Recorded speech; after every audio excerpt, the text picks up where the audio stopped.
রমজান চলেই আসলো। আগে জানাচ্ছি সবাইকে রমজানের শুভেচ্ছা। হ্যাঁ, আজকে যেহেতু আখেরি শাবান, তো এই সময় কিন্তু জোহরের নামাজের আগে ৩ বার দুরূদ শরীফ এবং ২৭০ বার বিসমিল্লাহি লা হাওলা ওয়ালা কুওয়াতা ইল্লা বিল্লাহ পড়লে খুবই, খুবই, খুবই ভালো। তো আমি আসলে জেনেছি তাই জানালাম। তো আজকে কিন্তু স্পেশালভাবে চাটা খেতে হবে। আর আমি যে দোয়াটা বলেছি যারা জানেন তো জানেন, যারা জানেন না তারা কিন্তু অবশ্যই পড়বেন। এই আমলটি কিন্তু খুবই ফজিলত।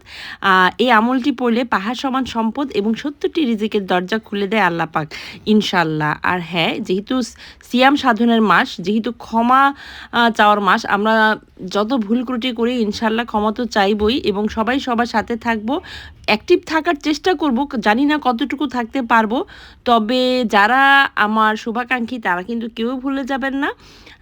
চেষ্টা করব সবাই সবার সাথে থাকার, পাশে থাকার। আর হ্যাঁ, আবারও জানাচ্ছি সবাইকে রমজানের শুভেচ্ছা। জায়ানও কিন্তু নাস্তা খেতে খেতে রমজানের শুভেচ্ছা জানাচ্ছিল। তো যাই হোক, লাস্ট নাস্তাটা খেলাম। সবাইকে জানাচ্ছি শুভ সকাল, রমজানের শুভেচ্ছা রইল অগ্রিম।